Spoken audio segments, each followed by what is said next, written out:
பிரியமான கர்த்தருடைய பிள்ளைகளே, இந்த நாளிலேயும் ஆண்டவராகிய இயேசு கிறிஸ்துவின் நாமத்தில் உங்களை சந்திப்பதிலே நான் மிகுந்த மகிழ்ச்சி அடைகிறேன். இந்த காலை வேளையிலே நம்முடைய தியானத்திற்காக அப்போஸ்தலனாகிய யோவான் எழுதின முதலாம் நிருபத்தின் 4ஆம் வசனத்தின் 18ஆம் வசனம். அன்பிலே பயமில்லை, பூரண அன்பு பயத்தை புறம்பே தள்ளும், பயமானது வேதனையுள்ளது, பயப்படுகிறவன் அன்பிலே பூரணப்பட்டவன் அல்ல. பிரியமான சகோதரர்களே, சகோதரிகளே,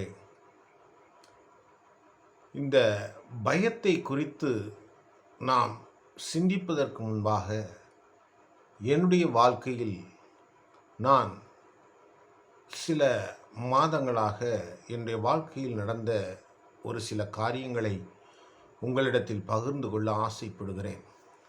எனக்குள் திடீரென்று ஒரு சில பயம் ஏற்பட்டது.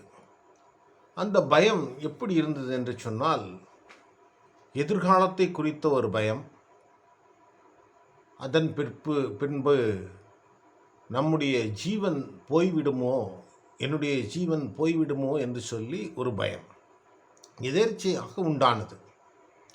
ஆனால் அந்த பயமானது நாளடைவிலே படிப்படியாக அதிகரித்து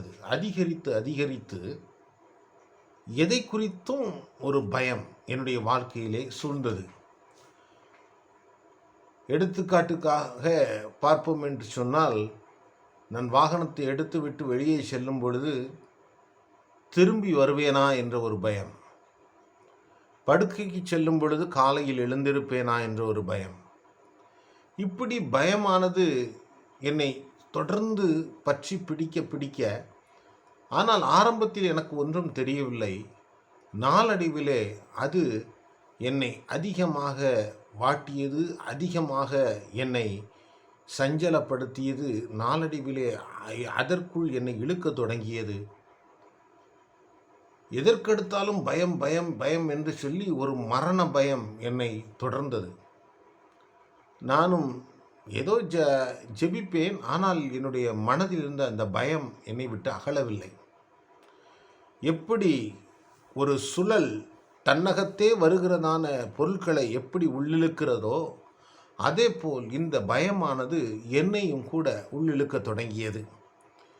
என்னுடைய பயணங்கள், என்னுடைய வாகனத்தில் நான் முன்பெல்லாம் பார்க்க போனால் அநேக தூரங்கள் என்னுடைய வாகனத்திலே நான் பயணம் செய்வேன். ஆனால் நாளடைவிலே என்னுடைய பயணம் குறைய தொடங்கியது. காரணம், எனக்குள்ளே காணப்பட்ட ஒரு பயம். பைக்கில் சென்றால் பயம், யாரோடு காரில் சென்றாலும் பயம். இப்படியே பயம் என்னை ஆட்கொண்டது. இந்த மாதிரி ஒரு சூழ்நிலையிலே சிறு சிறு விபத்துகளும் என்னுடைய வாழ்க்கையிலே நேரிட்டது.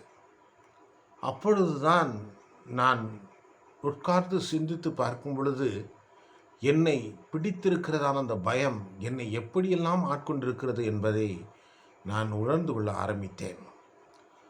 அதன் பிற்பாடுதான் எனக்கு ஒரு உணர்வு வந்தது. இப்படி பயந்து கொண்டிருக்கிறோமே, நாம் என்ன செய்ய போகிறோம் என்று சொல்லியிருக்கும் பொழுது, வெளிப்படுத்தின விசேஷத்தில் சொல்லியிருக்கிறது, பயப்படுகிறவர்கள் யாவரும் அக்கினி கடலிலே தள்ளப்படுவார்கள் என்று வெளிப்படுத்தலிலே சொல்லப்பட்டிருக்கிற அந்த வசனம் எனக்கு ஞாபகத்துக்கு வந்தது. வெளிப்படுத்தல் 21:8 சொல்லப்பட்டிருக்கிறது போல, பயப்படுகிறவர்கள் அக்கினி கடலிலே, பயப்படுகிறவர்களும் அவிசுவாசிகளும் அருவருப்பானவர்களும் கொலைபாதகரும் விபச்சாரக்காரரும் சூனியக்காரரும் 2ஆம் மரணமாகிய அக்னியும் கந்தகமாக எரிகிற கடலிலே பங்கடைவார்கள். அந்த வசனம் எனக்குள்ளே வந்தது. அப்போ இந்த பயம் நம்மை ஆட்கொண்டிருந்தால் நாமும் அந்த எரிநரகத்துக்குத்தானே செல்ல வேண்டும் என்று சொல்லி எனக்குள்ளே ஒரு பயம். உடனே தான் நான் கர்த்தருடைய சமூகத்திலே நான் காத்திருக்க ஆரம்பித்தேன். அப்பொழுது தேவன் எனக்கு தந்ததான வாக்குத்தத்தங்களை தேவன் எனக்கு ஞாபகப்படுத்தினார்.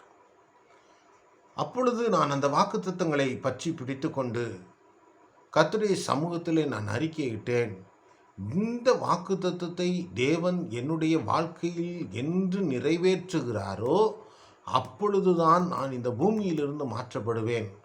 அதுவரைக்கும் என்னை எந்த ஒரு வல்லமையும் இந்த பூமியிலிருந்து என்னை மாற்ற முடியாது. இயேசுவின் நாமத்தில் எனக்குள்ள இருக்கிறத அந்த பயத்தின் ஆவியை இயேசுவின் நாமத்தில் உன்னை சுட்டரிக்கிறேன் என்று சொல்லி நான் ஜெபித்து தேவனுடைய சமூகத்திலே அவருடைய இரக்கத்துக்காக கெஞ்சினேன். அருமையான தேவனுடைய பிள்ளை, அந்த வாக்குத்தத்தம் என்னிலே கிரியை செய்ய ஆரம்பித்தது. கர்த்தர் எனக்கு கொடுத்த அந்த வாக்குத்தத்தத்தை நான் பற்றி பிடித்து அதை அறிக்கையிட்டு நான் ஜெபித்து ஆண்டுடைய சமூகத்தில் நான் மன்றாடிய பொழுது அந்த பயமானது என்னை விட்டு அகலத் தொடங்கியது. அதன் பிறகு என்னுடைய வாழ்க்கை பிரகாசிக்க தொடங்கியது. என்னுடைய வாழ்க்கை ஒரு நார்மல் லெவலுக்கு வந்தது. அருமையான தேவனுடைய பிள்ளையே, இந்த நாளிலும் கூட உன்னுடைய வாழ்க்கையிலேயும் உங்கள் ஒவ்வொருவருடைய வாழ்க்கையிலும் இதுபோல் ஏதாவது ஒரு பயமானது சூழ்ந்திருக்குமோ? கவலைப்பட வேண்டாம். தேவன் உங்களை அழைத்த அந்த அழைப்பை பாருங்கள். தேவன் உங்களை என்ன நோக்கத்துக்காக அழைத்தாரோ, தேவன் உங்களை என்ன நோக்கத்துக்கு என்று தெரிந்து கொண்டாரோ, தேவன் உங்களை அழைக்கும் பொழுது என்ன சொல்லி அழைத்தாரோ அந்த வார்த்தையை பற்றி பிடியுங்கள். தேவனுடைய சமூகத்திலே நீங்கள் அவரிடத்தில் அவருடைய இரக்கத்துக்காக நீங்கள் அவரிடத்தில் மன்றாடுங்கள். இந்த பயத்தின் ஆவியிலிருந்து கர்த்தர் உங்களை விடுதலை ஆக்குவார். அருமையான தேவனுடைய பிள்ளையே, வேதத்திலே அநேக இடத்திலே பயந்தவர்களை குறித்து சொல்லப்பட்டிருக்கிறது. ஆனால் முக்கியமாக 2 நபர்களை நாம் எடுத்துக்கொள்ளலாம். முதலாவது பேதுருடைய வாழ்க்கையிலே பார்க்கும் பொழுது இயேசு கிறிஸ்து கடலிலே நடந்ததை அவன் பார்த்து, ஆண்டவரே, நீரே ஆனால் நானும் இந்த கடலிலே நடந்து வரட்டுமா என்று கேட்கிறான். ஆண்டவரும் சொன்னார், நீ நடந்து வா என்று சொன்னார். அருமையான தேவனுடைய பிள்ளையே, பேதுருவும் கூட இறங்கி கடலிலே நடக்க ஆரம்பித்தான். அவனுடைய பார்வை இயேசுவை நோக்கி இருக்கும் வரைக்கும் அவன் அந்த கடலிலே நடந்து கொண்டிருந்தான். ஆனால் அவனுடைய பார்வை சற்றென்று விலகி அந்த கடல் கொந்தளிப்பையும் அந்த கடலில் இருக்கிறதான தண்ணீரையும் அது அடித்து கொண்டிருக்கிறதான அந்த காற்றையும் அவன் நுற்று நோக்கினான். அவன் அமிழத் தொடங்கினான். ஐயோ, நான் மடிந்து போகிறேன் என்று அலறினான். அருமையான தேவனுடைய பிள்ளையே, இந்த நாட்களில் என்னுடைய வாழ்க்கையில் ஒரு பயம் சூழ்ந்து கொண்டிருக்கிறது என்று சொன்னால், நம்முடைய வாழ்க்கை பயணத்திலே நம்மை அழைத்தவரை நாம் நோக்கி பார்க்காமல் நம்மை சுற்றி இருக்கிற சூழ்நிலைகள், நம்மை சுற்றி இருக்கிற பிரச்சனைகள், நம்மை சுற்றி இருக்கிறதான எல்லா சகல விதமான காரியங்களையும் நாம் நோக்கி பார்க்கும் பொழுது நமக்குள் பயம் பீடிக்கிறது, நாம் அமிழ்ந்து போவோம். ஆனால் பேதுரு இயேசுவை நோக்கி கொண்டிருக்கும் பொழுது அவன் அமிழ்ந்து போகவில்லை. இதிலிருந்து நாம் கற்றுக்கொள்ள வேண்டியதான ஒரு காரியம், நம்மை சூழ்ந்திருக்கிற பிரச்சனைகளையோ, நம்மை சூழ்ந்திருக்கிற போராட்டங்களையோ, நம்மை சூழ்ந்திருக்கிற சூழ்நிலைகளையோ நாம் கண்டுகொள்ளாதபடிக்கு நம்முடைய ஓட்டத்தை துவக்கினவரும் நம்மை அழைத்தவருமாகிய கிறிஸ்துவை நோக்கி நாம் ஓடும் பொழுது அந்த பயம் நம்மை பிடிப்பதில்லை. நாம் இந்த உலகத்தில் அமிழ்ந்து போவதில்லை. அதன் போல இரண்டாவதாக அப்போஸ்தலனாகிய பவுல் தன்னுடைய கப்பல் பயணத்திலே ஒரு பெரிய கடல் கொந்தளிப்பும் பெரிய சூறாவளி காற்றும் சூழ்ந்து கொண்டது. கப்பல் சேதமடைந்தது மாத்திரமல்ல, அந்த கப்பலை நடத்துகிற அந்த மாலுமியும் கூட, நான் என்ன செய்வேன், நான் எப்படி போவேன், இந்த கப்பல் பிரயாணம் என்னவாய் முடியும் என்று சொல்லி அவர்கள் பலவிதமாய் கலங்கி கொண்டிருந்தார்கள், கப்பலில் உள்ளதான எல்லா நபர்களும். ஆனால் அந்த இடத்தில் பயமில்லாமல் காணப்பட்ட ஒரு மனிதன் இருந்தான். அவன்தான் அப்போஸ்தலனாகிய பவுல். காரணம் என்ன? அவனுக்குள் 2 காரியம் காணப்பட்டது. ஒன்று, அவனுக்குள் இருந்த ஒரு விசுவாசம், அவனை அழைத்தவர் மேல் உள்ள விசுவாசம். 2வது, அவனுக்கு ஒரு தூதன் ஒரு காரியத்தை வெளிப்படுத்தினான். அவனுக்கு ஒரு நல்ல ஒரு வெளிப்பாடு உண்டாயிருந்தது. அந்த வெளிப்பாடு, ஒரு தூதன் அவனிடத்தில் வந்து, பொருள் சேதமே அன்றி பிராண சேதம் ஒன்றும் ஏற்படாது என்று சொல்லி அவனை திடப்படுத்தினான். அந்த வார்த்தையை அவன் பெற்றுக்கொண்டு அவன் கப்பலில் இருந்த யாவரையும் பலப்படுத்தினான், திடப்படுத்தினான். அருமையான தேவனுடைய பிள்ளையே, இந்த நாட்களிலும் உன்னுடைய என்னுடைய சூழ்நிலை அந்த பவுல் பிரயாணம் பண்ணின கப்பலின் சூழ்நிலையைப் போல இருக்கக்கூடும். கடுமையான காற்று, பயங்கர கொந்தளிப்பு, எப்படி அடுத்த படிக்கு நாம் எப்படி கடந்து செல்வோம் என்று சொல்லி ஒரு குழப்பமான சூழ்நிலையிலே கலங்கி தவித்து பயந்து நாம் அங்கலாய்ப்போடு காணப்பட்டிருக்கக்கூடும். ஆனால் இந்த நேரத்தில் இந்த பயத்திலிருந்து நாம் விடுதலையாக வேண்டும் என்று சொன்னால் பவுலைப் போல, பவுலுக்கு இருந்ததைப் போல கர்த்தர் மேலுள்ள ஒரு விசுவாசம் நமக்கு வேண்டும். நம்மை அழைத்தவர் உண்மையுள்ளவர், நம்மை அழைத்தவர் அவர் உண்மையுள்ளவர். அவர் என்ன நோக்கத்துக்காக என்னை அழைத்தாரோ அந்த நோக்கம் என்னிலே பரிபூர்ணமாய் நிறைவேறும் என்று சொல்லி நாம் அவரை விசுவாசிக்க வேண்டும். அதன் பிறகு அவர் நமக்கு தரக்கூடிய வெளிப்பாடுகள், அவர் நமக்கு தரக்கூடிய தரிசனங்கள், அவர் நமக்கு தரக்கூடிய வாக்குத்தத்தங்களை நாம் பற்றி பிடிக்க வேண்டும். அருமையான தேவனுடைய பிள்ளையே, எப்படி பவுல் தன்னோடு பேசி அந்த தூதனுடைய வார்த்தையை பற்றி பிடித்து கொண்டானோ அதே போல நாமும் தேவன் நமக்கு தரக்கூடிய அந்த வார்த்தைகளை, அந்த வசனங்களை, அந்த வாக்குத்தத்தங்களை, அவர் நமக்கு தரக்கூடிய தரிசனங்களை, அந்த வெளிப்பாடுகளை நாமும் பற்றி பிடிக்க வேண்டும். அப்பொழுதுதான் அந்த பயம் என்கிற அந்த ஆவியிலிருந்து நாம் விடுதலையாக்கப்பட்டு ஜெயத்தோடு நம்முடைய பாதையை தொடர முடியும். அருமையான தேவனுடைய பிள்ளையே, எல்லாவற்றுக்கும் மேலாக கிறிஸ்துவின் மேல் உள்ள அன்பு பூரணமாகும்போது பூரண அன்பு பயத்தை புறம்பே தள்ளும். நம்முடைய வாழ்க்கையில் உள்ள பயம் நம்மை விட்டு அகற்றப்பட வேண்டும் என்று சொன்னால் நம்மை அழைத்தவரும் நம்மை நடத்துகிறவரும் நம்மை ஆட்கொள்கிறவருமாகிய கிறிஸ்து இயேசுவின் மேல் உள்ள அந்த அன்பு பரிபூர்ணமாய் இருக்க வேண்டும். பூரண அன்பாய் அவர் மேல் நாம் வைக்க வேண்டும். பூரண அன்பு அவர் மேல் வைக்கும் பொழுது அவர் மேல் பூரணமான ஒரு விசுவாசம் வரும். பூரணமான ஒரு விசுவாசம் வரும் பொழுது நமக்குள் ஒரு வெளிப்பாடு உண்டாகும். அவர் நமக்கு ஒரு வெளிப்பாடை தருவார். அவர் நமக்கு வாக்குத்தத்தங்களை தருவார். அந்த வாக்குத்தத்தங்களை நாம் பற்றி பிடிக்க வேண்டும். அருமையானவர்களே, இப்படிப்பட்ட ஒரு வாக்குத்தத்தத்தை நாம் பற்றி பிடிக்கும் பொழுது நாமும் கூட அக்கறை சென்று சேர முடியும், பயத்தின் ஆவியிலிருந்து விடுதலை பெற்று. அருமையான தேவனுடைய பிள்ளையே, இந்த நாளிலும் நீயும் கூட உங்களுடைய வாழ்க்கையிலும் கூட ஒரு விதமான பயத்தின் ஆவியினால் நீங்கள் பீடிக்கப்பட்டிருக்கக்கூடும். அதிலிருந்து நீங்கள் விடுதலையாக்கப்பட வேண்டும் என்று கர்த்தர் விரும்புகிறார். பயப்படுகிறவர்கள் யாரும் இரண்டாம் மரணமாகிய அக்கினி கடலுக்கு உரியவர்களாய் இருக்கிறார்கள். நாம் அக்கினி கடலுக்கு செல்லும்படியாய் தேவன் நம்மை அழைக்கவில்லை.